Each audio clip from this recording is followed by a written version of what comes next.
Blake, a bit of a full circle here for you. Your first career game against Michigan State, and now you kick off your final season there in East Lansing. Have you had time to kind of think about, this is the last run for me and how special it's been? Yeah, I really enjoyed my journey here at Western. It was obviously a great honor to play at Michigan State my first game, and then to bring it back there and to give it another shot. And we left a bunch of plays out there the first time there, so hopefully we can capitalize on those plays and get back at them. For you, it was the night before you got put on scholarship, and you go out and catch 5 passes in your first game. Just what was the emotions of those couple of days there?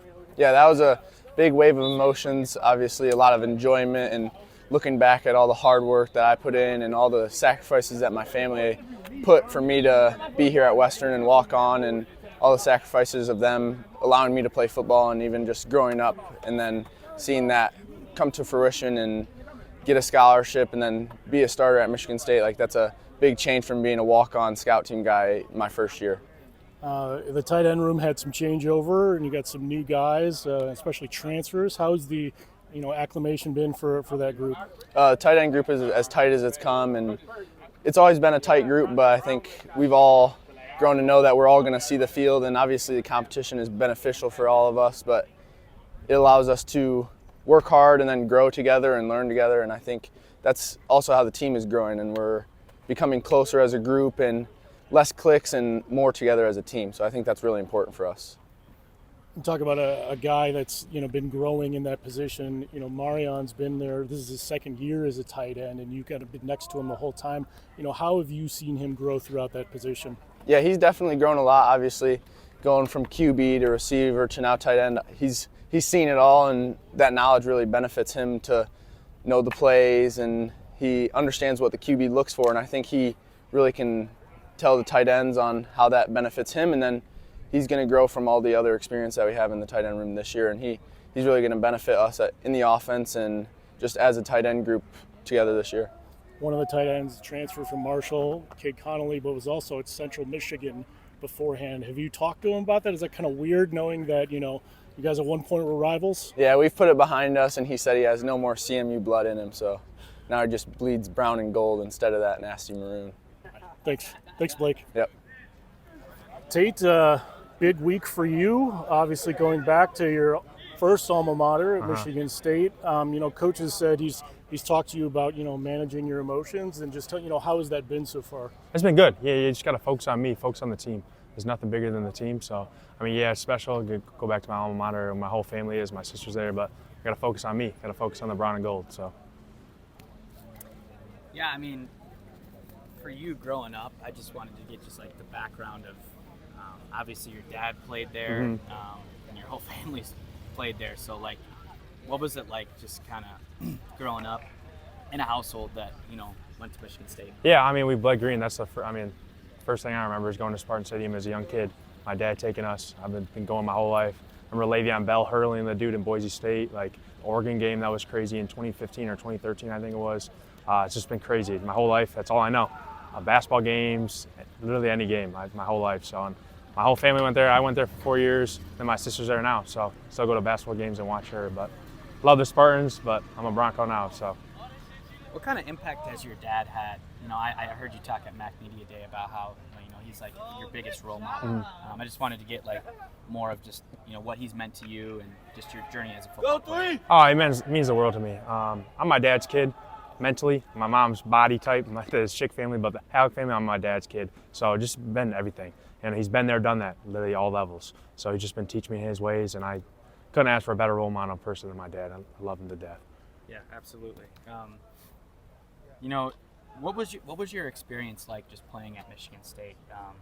Just being there, obviously, I don't know, was that always something you had on your mind, you knew in the back of your mind, Yeah, once I got the offer, I knew right away. I went to a couple other camps, but once I got it, it was too surreal. My brother was already there, and obviously my dad obviously played there. So, it was too hard to turn down.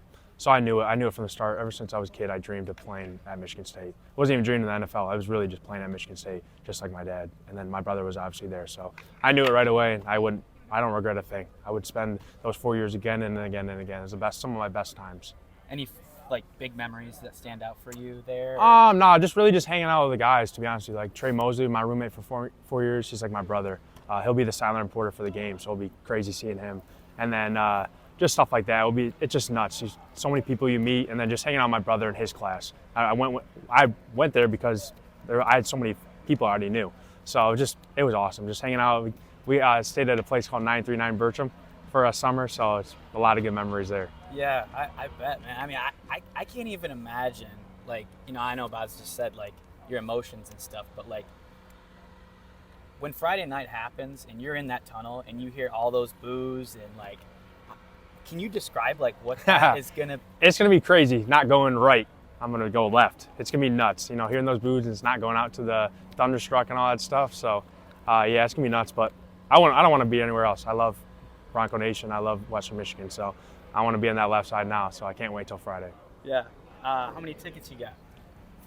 My parents already have season tickets. They bought a bunch of other ones, so there's going to be a lot of people there, probably 40 plus. It's going to be nuts, yeah. Insane. Yeah, it's going to be awesome. I don't want to hog it. No, it's fine. Can you talk about your relationship with Coach O'Leary? I mean, you know, he obviously D coordinator, but also coaches the safeties, and then coach safeties at the highest level possible, and just how he's impacted your game so far this fall. Oh, yeah, he's impacted my game just because he's been at the NFL level. He knows what you got to be to get to the NFL, and he's been at that level with Derwin James and stuff like that. So he just holds me at a very high standard, and it's all business. Like, little things matter the most, and that's true in football no matter what. So just our relationship has taken each step just from the winter. It's been amazing. I couldn't ask for a better coach. Has it allowed you to unlock different parts of your game? Like, what kinds of things are you able to do or you get excited about now, you know, with a new coordinator? Oh, for sure, yeah. Just because he's came from the NFL level, we're working all the stuff that they worked. We're working the, you know, tackling drills. We're working the leverage, all that stuff. He just brings from the NFL. So I'm getting peaks of it already. So it's just amazing. And just one step ahead. It gets you that one step ahead like the NFL is. Because if you're not on your P's and Q's in the NFL, touchdown. You know what I mean? So it's just way different little stuff. But so it's been amazing though. Is there a certain aspect of your game though that, like, I know, you know, when it comes to the run game, you're there all the time. So, like, is there a specific aspect that you're like, okay, I cannot wait to, like... I think just IQ overall. Okay. I think just coming from that NFL stuff, because you need to know so many more things in the NFL, you know what I mean? Yeah. A lot of colleges, like maybe you and what the corner's doing, but that you need to know everything. Like, I need to know everything. So it's just, it's way better. It helps me out a lot. Once you know what everybody else is doing, your job is way easier. Yeah, absolutely. And then, I know you probably already talked about this, but, like, what led you here? Like, what brought you, what intrigued you to come to Western Michigan? I always loved Coach Espo. I remember when he came to my high school, and was it 2018, I think, when he first came, and he's just a super down-to-earth guy. So once I hit the portal, he's the first person I called. I said, hey, Coach, there's still an opportunity at Western Michigan. So called him, and he said, yeah, of course. So I went there, and I came here, visited. My dad is friends with Brian Kelly at LSU, who Coach Taylor coached under at Notre Dame. So he called that about him. And so he asked him, and I just knew it right away. He's my type of coach, young, energetic, just a super family-oriented, like all that stuff. So my dad called him, and then right after the visit, I was like, yeah, it's a done deal. It's close to home. I mean, I've been close to home my whole life, and it's just easy. It made sense. So I wanted to be closer to that too. So it was just nice, quick, easy transition. You've experienced Michigan State. Now you get to experience something different here. What stands out about, you know, your time here? It's been 3 years. You're going into your third year here. So what's different about Western Michigan in your mind? Closer. The whole team. It's a true brotherhood. I think it's a true brotherhood. You know, with all this NIL, transfer portal stuff, new guys are going to come in, they're going to leave. Guys want money, all that stuff, but this place is different. I promise you, this place is different. Everybody is close. Whether it's me and O-lineman hanging out, John Hofer, Vandy, any of those guys, or even Balin Brooks, Talik Williams. Like, Talik Williams and Chris Lear are two of my closest friends are the receivers. Like, we're also locker mates, so it makes it easy, but, like, they're older guys, so it's awesome. We hang out all the time. You know, Joey Pope in my group, Micah Davis, Lyles, all those guys. Like, I'm close to everybody, so it doesn't matter what side of the ball it's on. It's just amazing. The last thing I have for you is just, like, I know what you guys did. You go into Camp Randall last year, and I mean, you turned some heads. Yeah, I wish we had that one back. Right. Yep. So now it's a brand new season. Yep. You get to play, you know, your former team. What is, like, is it the same kind of feeling? Like, yeah. We're coming in here to... 100%. Yeah, like Coach Taylor says, they got to play us. I think that's the mindset this year. They got to play us. I wish we had that one back last year. That would have been a great one to get off the start, but you know, that's in the past. We can't worry about the past. We're worried about the future. So taking it each day, day by day, and trying to beat Michigan State today. So, yep. Got to be a crazy All feeling. right. to say. Yeah. Thanks, Tate. Yeah. Thank you.